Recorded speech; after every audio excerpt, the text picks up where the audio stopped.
هلو يا مساء الفل، أهلا بيكم في قناة دكتور ساينس والدكتور سمر.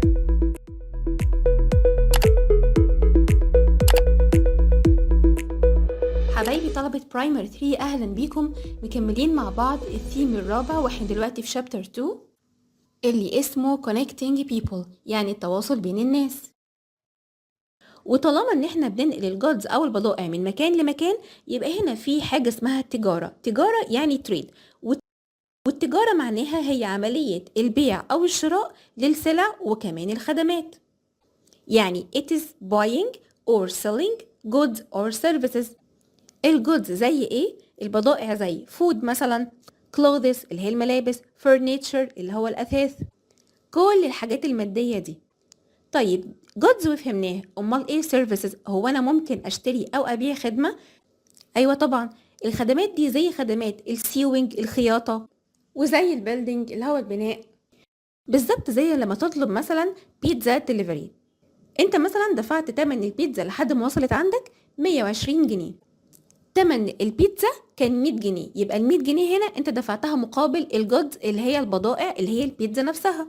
لكن ال 20 جنيه دي هنا دي تمن خدمة التوصيل، فدي كده انت دفعت مقابل السيرفيس.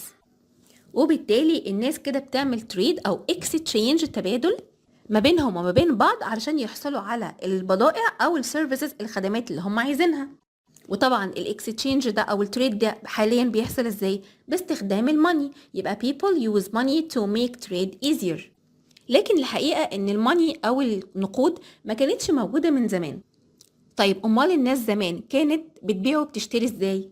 كان في نظام زمان اسمه نظام المقايضة، يعني برضو اكستشينج تبادل، يعني انا عندي سلعة انت محتاجها وانت عندك سلعة انا محتاجها، فبديك سلعة مقابل سلعة. لكن للأسف النظام ده كان صعب جدا زمان، فمن هنا بدأ اختراع النقود اللي خلى التريد أسهل. يبقى in ancient times before money people traded by bartering. طيب البارترينج يعني ايه؟ bartering it is exchange of goods with other goods. طيب انتوا عارفين ان وسائل النقل ساعدت قوي في تسهيل عملية التجارة دي؟ يعني ال means of transportation help in trading goods and make trading goods easier. طيب ازاي؟ ده كان عن طريق أنظمة النقل المختلفة الموجودة في حياتنا، سواء النقل المائي اللي بيبقى بالسفن باي شيبس، أو النقل البري باستخدام التراكس أو الترينز فور لونج ديستانسز، يعني لمسافات طويلة. وفي كمان بعض البلاد بتكون طبيعتها فيها ماونتينز أو جبال كتير، وبيكون صعب فيها قوي التنقل لمسافات طويلة بالتراك أو بالترين أو بالعربيات، فالأفضل هنا استخدام الطائرة أو البلين. فلو البلد فيها ماونتينز we can transport by plane. يبقى على حسب متطلبات الناس واحتياجاتهم أو ال people's need في أنظمة نقل متعددة ومختلفة. وكلمة أنظمة يعني systems. ويعني إيه system؟ system معناها مجموعة من الأشياء بتشتغل مع بعض علشان توفر وتسهل حركة الناس والبضائع. يعني it is a set of things that work together to support movement of people and goods.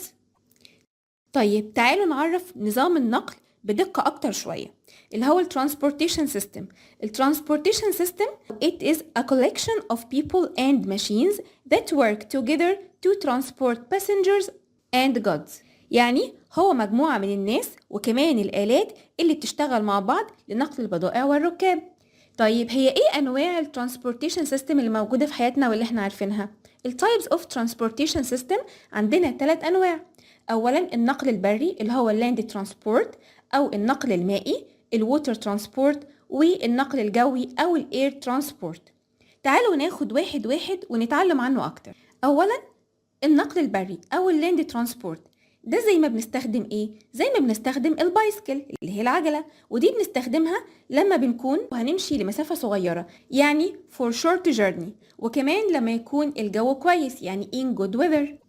تاني حاجة عندنا الكارز والباصز، العربيات والباصات، ودي بتكون وسيلة سهلة جدا لنقل الناس داخل مجتمعاتهم، يعني to transport people quickly in their communities.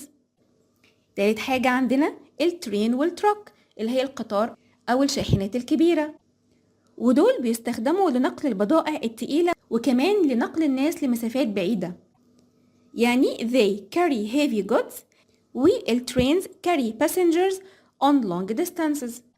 أو long trips. تاني سيستم معانا وهو الووتر ترانسبورت سيستم أو نظام النقل المائي، وده بيكون إيه؟ بيكون من خلال الشيبس أو السفن. وطبعا الشيبس ممكن تحمل بضائع وكمان ركاب وتمشي بيهم لبلاد اللي بتكون بينها وبين بعض محيطات أو بحار وكمان أنهار. they carry passengers across oceans, seas and rivers.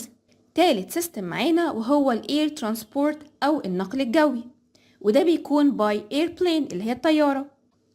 وطبعا دي وسيلة مفيدة جدا لنقل الركاب وكمان البضائع لمسافات بعيدة جدا، وكمان لو البلاد بينها وبين بعض بيكون فيها محيطات أو جبال، وفي نفس الوقت هي وسيلة سريعة جدا. يبقى they are useful for traveling very long distances or over oceans quickly. طيب هي أنظمة النقل دي أو شبكات النقل بتتصمم إزاي وعلى أساس إيه؟ ومين اللي بيعملها؟ هل أي حد بيعملها؟ طبعا لأ، في مهندسين متخصصين هم اللي بيصمموا شبكات وأنظمة النقل دي، وده طبعا على حسب احتياجات كل بلد والناس اللي فيها.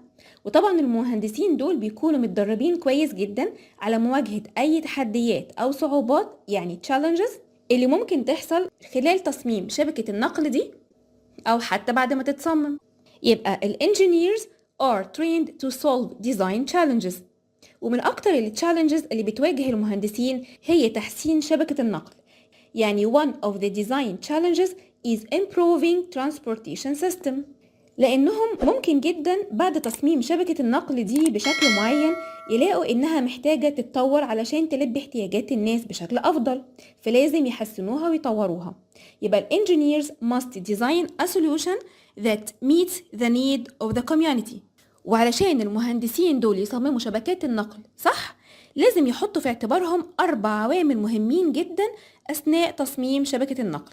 ال4 عوامل دول هما: أول حاجة location يعني الموقع، users يعني المستخدمين، resources needed يعني الحاجات أو الآلات أو المعدات اللي محتاجينها، وكمان الفيدباك يعني التعليق أو التقييم. تعالوا نتكلم عن واحد واحد.